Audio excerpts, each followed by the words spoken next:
नमस्कार, आप देख रहे हैं हिंदनामा न्यूज। बड़ी खबर रीवा से है, जहां रीवा में आने वाले दिनों में लगेंगे 3 ग्रीन एनर्जी प्लांट। पराली की समस्या होगी खत्म, साथ ही किसानों को होगी लाखों की आय और सबसे बड़ी बात, युवाओं को बड़ी संख्या में मिलेगा रोजगार। ये सारी बातें प्रदेश के उप मुख्यमंत्री राजेंद्र शुक्ल ने एक बैठक में कही है। उप मुख्यमंत्री राजेंद्र शुक्ल ने कहा कि कम उपजाऊ और परती जमीनों से किसानों को होगी लाखों की आय। ग्रीन एनर्जी प्लांट नरवाई और पराली बनाएगा उपयोगी। साथ ही रीवा में 3 ग्रीन एनर्जी प्लांट लगाने के लिए सरलता से मिलेगी पराली। खबर को विस्तार में आपको बताएं। कमिश्नर कार्यालय सभागार में गत दिवस आयोजित एक बैठक में उप मुख्यमंत्री राजेंद्र शुक्ल ने ग्रीन एनर्जी प्रोजेक्ट की समीक्षा की। उप मुख्यमंत्री ने कहा कि रीवा, सतना और मऊगंज जिलों में बाण सागर बांध की नहरों से सिंचाई के बाद धान और गेहूं का विपुल उत्पादन हो रहा है। ग्रीन एनर्जी प्लांट में धान के पैरे यानी पराली से बिजली और जैविक खाद बनाई जाएगी। रीवा जिले में 3 ग्रीन एनर्जी प्लांट लगाने के लिए पराली पर्याप्त मात्रा में उपलब्ध है।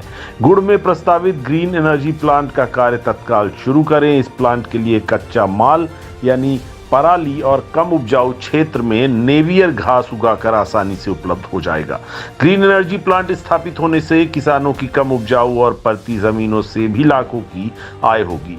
कंपनी सर्वे का कार्य शीघ्र पूरा करके वास्तविक निर्माण कार्य शुरू कराएं।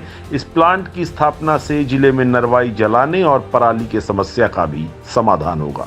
किसान के लिए अब धान के साथ साथ उसका पैरा भी आमदनी देगा। मऊगंज जिले में प्लांट के लिए 1000 हेक्टेयर की जमीन उपलब्ध है। जमीन प्राप्त करने तथा प्लांट के लिए 7 दिन में आवेदन करें। गुड़ में 2 और सिरमौर में 1 प्लांट लगाने की कार्य योजना को मूर्त रूप दें। तो वहीं बैठक में कलेक्टर मऊगंज अजय श्रीवास्तव ने बताया कि ग्रीन एनर्जी प्लांट के लिए बदवार सीतापुर रोड में 1000 हेक्टेयर जमीन उपलब्ध है। इनमें 95% जमीन निजी भूमि है। किसान अच्छी आय प्राप्त होने पर सरलता से दे देंगे।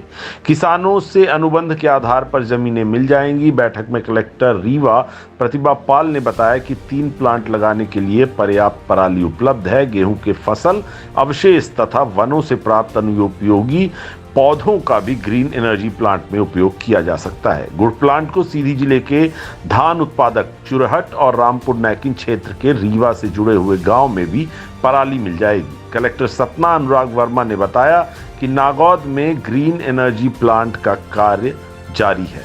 बैठक में रिलायंस ग्रीन एनर्जी प्रोजेक्ट के प्रतिनिधि अशोक खरे तथा विजित झा ने कहा कि हमारी कंपनी रीवा और सतना जिले में 10 ग्रीन एनर्जी प्लांट स्थापित करना चाहती है, जिसके लिए सर्वे किया जा रहा है।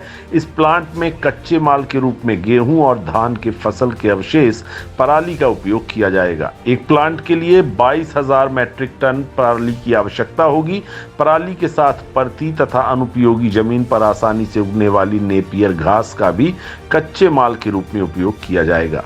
साथ ही ग्रीन एनर्जी प्लांट से कंप्रेस बायोगैस, हाइड्रोजन तथा मैथेलॉन का उत्पादन होगा। साथ ही इससे जैविक खाद का भी बड़े पैमाने पर उत्पादन होगा। किसानों की पराली को कंप्रेस करके कच्चा माल के रूप में बनाने के लिए बड़ी संख्या में प्रशिक्षित युवाओं की जरूरत होगी।